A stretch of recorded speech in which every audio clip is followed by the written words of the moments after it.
Welcome, ladies and gentlemen, back to the circus. I kinda missed the circus intro, but I felt like it was annoying more people than it brought in, even people that had never watched my videos, so I had to mix it. Anyway, welcome back to This Week in Pop Culture.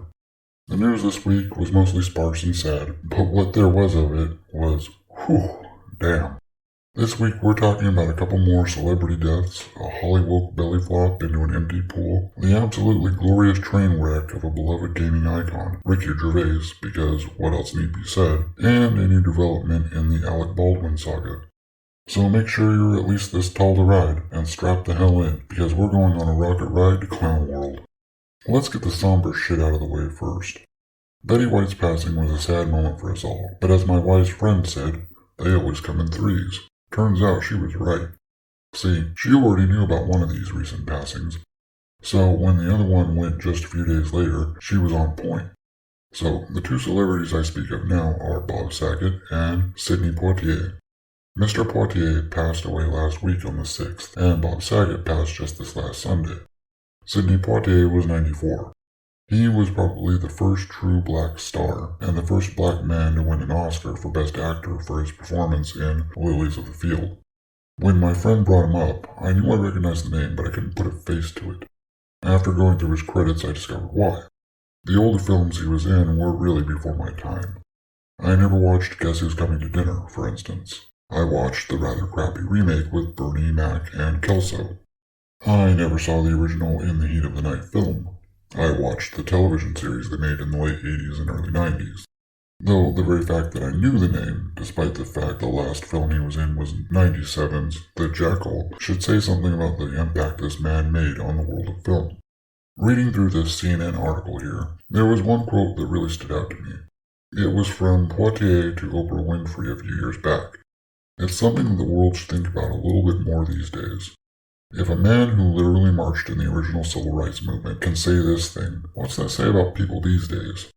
Apparently, not even Oprah actually listened to what he said, since she's so fucking oppressed in her $1 million apartment building and her $1 billion media empire.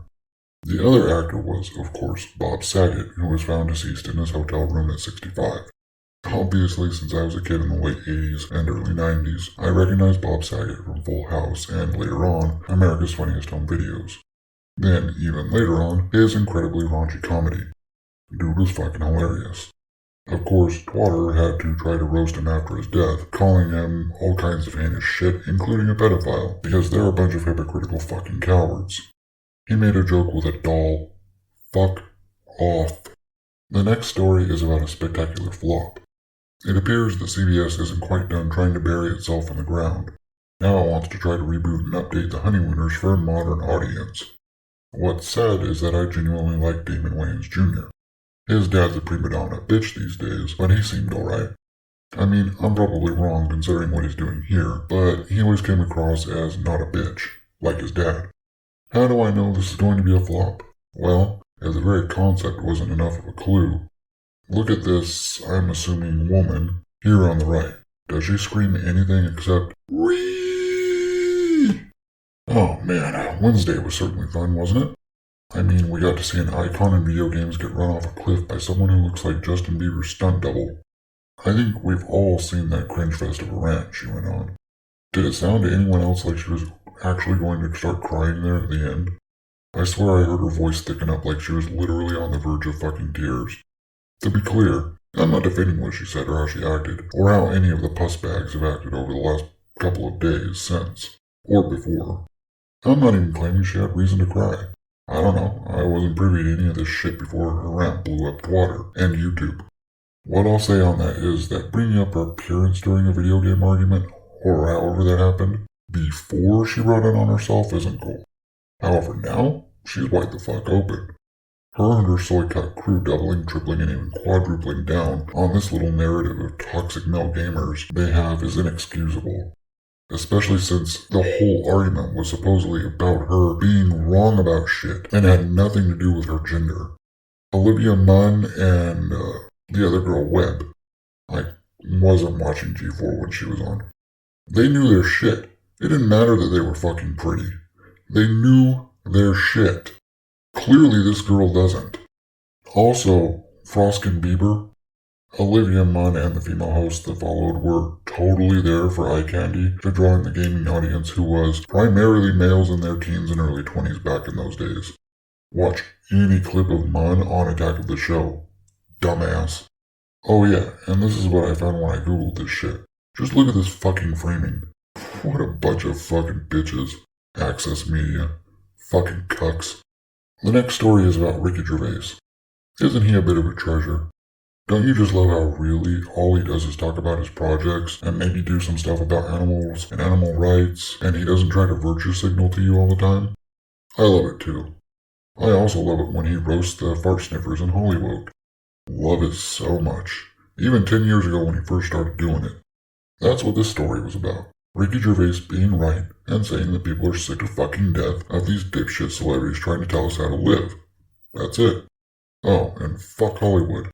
Our final story for the week is about how Alec Baldwin shot a woman. Hey, that's a fact. He literally killed someone. In my opinion, it's mostly his fault.